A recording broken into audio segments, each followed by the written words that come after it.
crucified my Lord? Were you there when they crucified my Lord?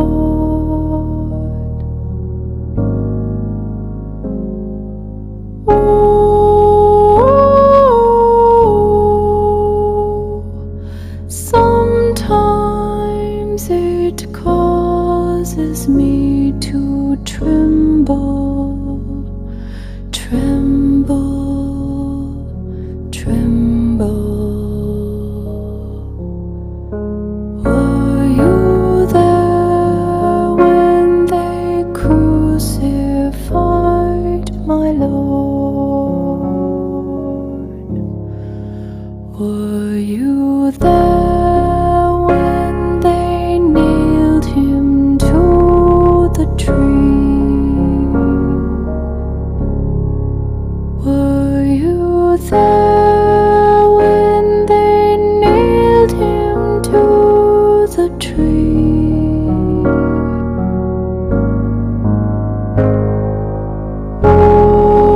Oh,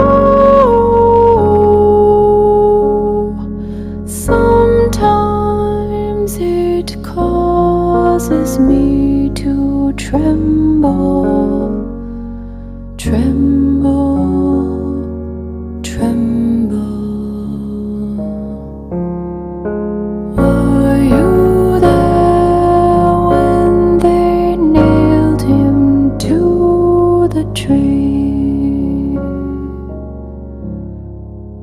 Were you there when they laid him in the tomb? Were you there when they laid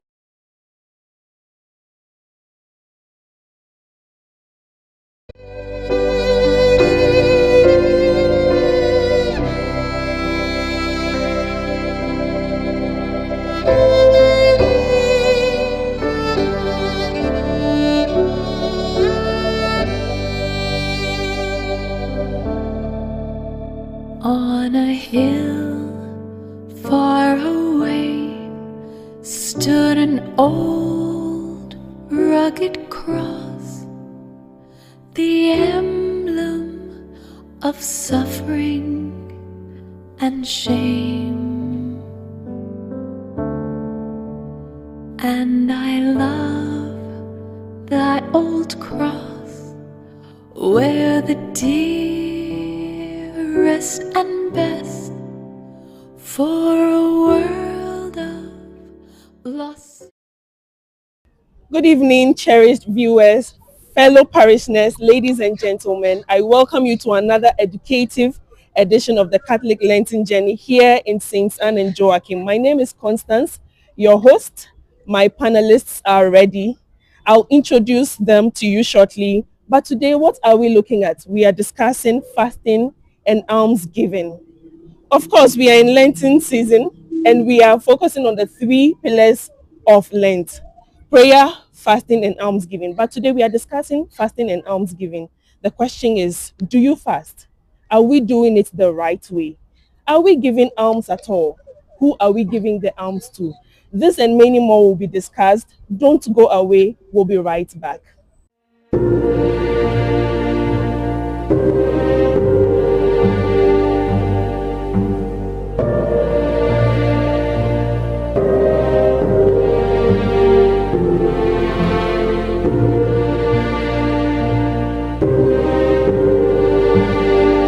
Welcome back. This is the Catholic Lenten Journey here in St. Anne and Joachim Catholic Church in Teshi. My name is Constance, your host.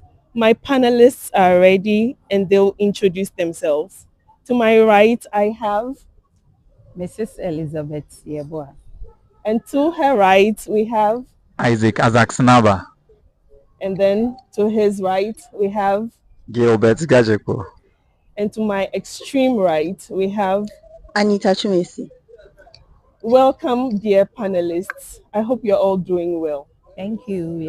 Thank you. We bless God. So today our discussion is focusing on almsgiving, and then fasting. I'm sure when we started the Lent, it was drummed in our ears the importance of this spiritual journey. So I would love to know, in your view, Dr. Isaac, what do you understand by fasting? All right, thank you very much. Fasting, as we all know and we all observe during some periods of our life, we know it's very important. And I believe that, and we all know that fasting is one of the pillars when we come to the church, Catholic Church to be specific, although the Christian fraternity observes it. Fasting is one of the pillars together with almsgiving and prayers. And fasting actually, to explain it, make it more understandable, is a voluntary abstinence from food or certain pleasures of life for spiritual purposes as or health purposes. Yes. So when you look at the spiritual aspect of fasting, one fasting without having a purpose, I would ask myself that then why is the person fasting? If it's not for a health purpose or a spiritual exercise, then why are you fasting? So basically, fasting is mainly the abstinence from food or certain pleasures that the individual thinks that he needs to draw away from. And that's it. Thank you. All right. Miss Anita, what do you understand, or in your view, what is fasting? Okay, so in my opinion, I think the very simple explanation I can give to fasting is to abstain from something. So basically, you are used to doing something, or you are used to having something in your life, and then to fast from that thing is to abstain from that thing for a period of time.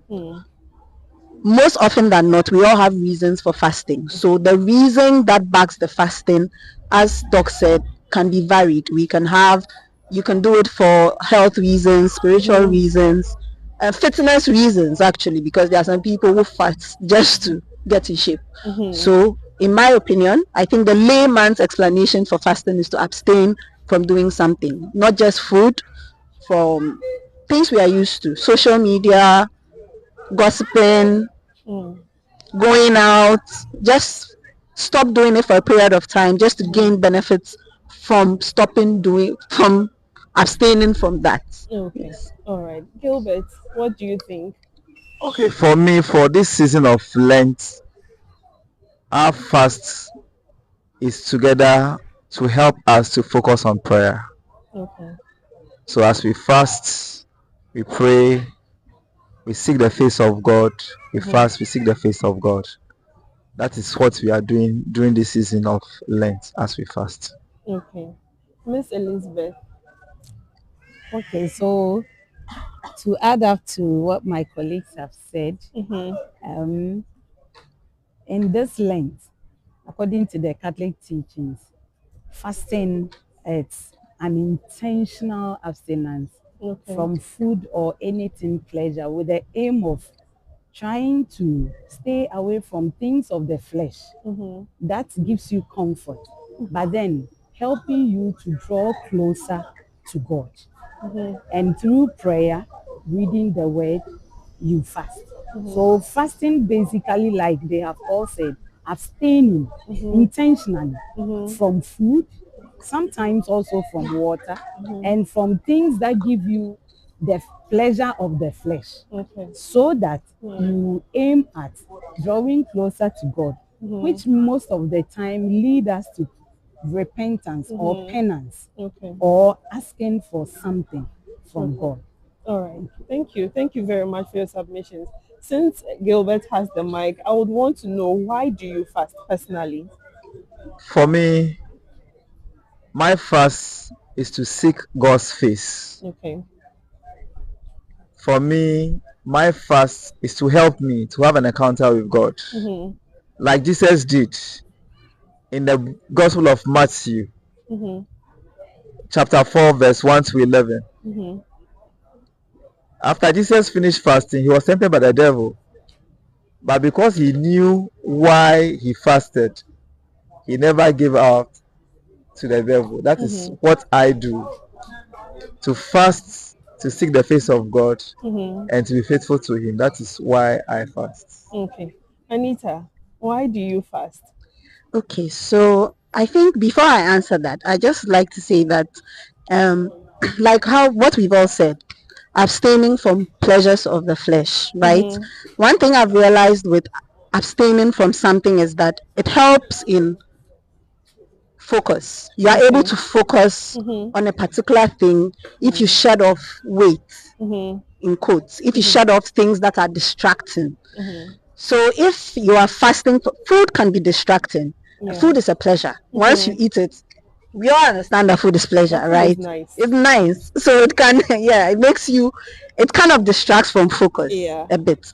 So once you fast and you shed off these pleasures, you are able to focus more on your relationship with God. For me personally, I'm able to focus more on my relationship with God and not be bothered more about these other things, because they are consuming, they consume my time, they consume my mind space.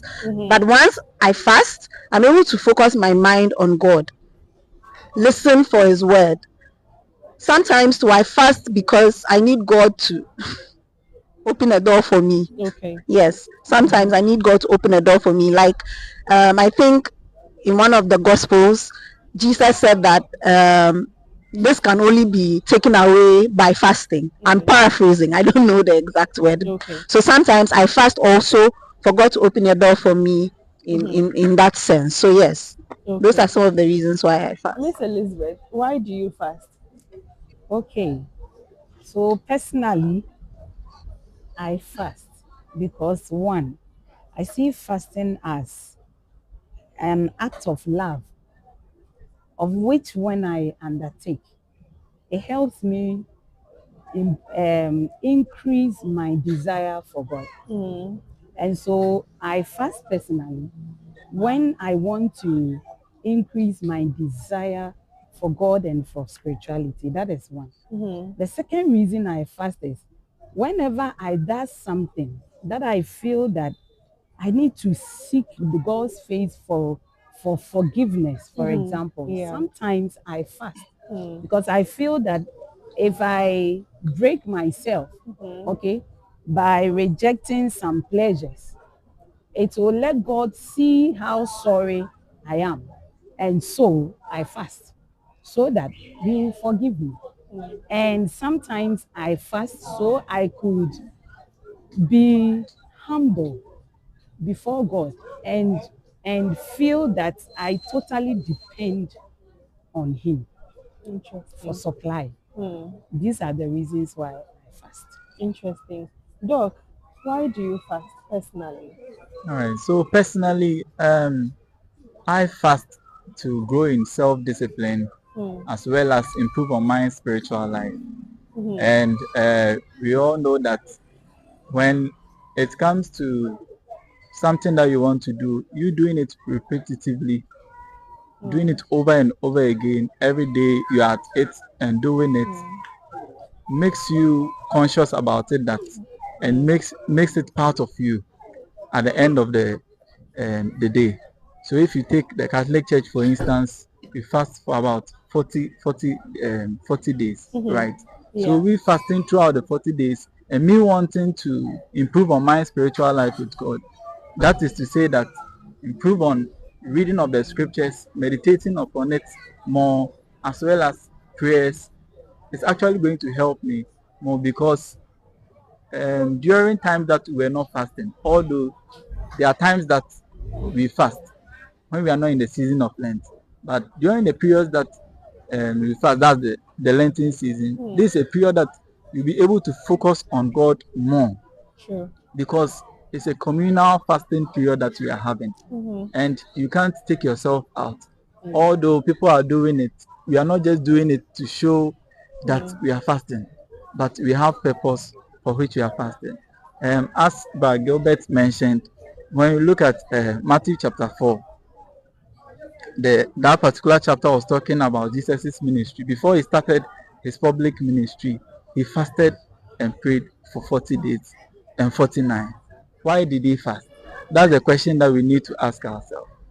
He fasted because he knew that there was something ahead of him that he needed to pray about and to intercede about. Although he knows that his father has all the power, but no, he's trying to teach we Christians who are learning his word today that no, there's an important factor when it comes to fasting. He knew that there will be obstacles along his way. There will be tribulations, which we all know when we read the scriptures. So, in a nutshell, I'll say that fasting is actually to help us to grow our spiritual lives and also to grow in self-discipline. And me talking about bringing Jesus' story, fasting for 40 days and 40 nights, and giving an example that, let's say you've been employed into a company, a new company. You don't know what the company has for you. You don't know what is there. You don't know what has happened there before that. The person who was there has been evicted. You are the new person. You don't know what happened. As a Christian, personally, I would put myself together, go before the Lord in fasting and prayers. Okay.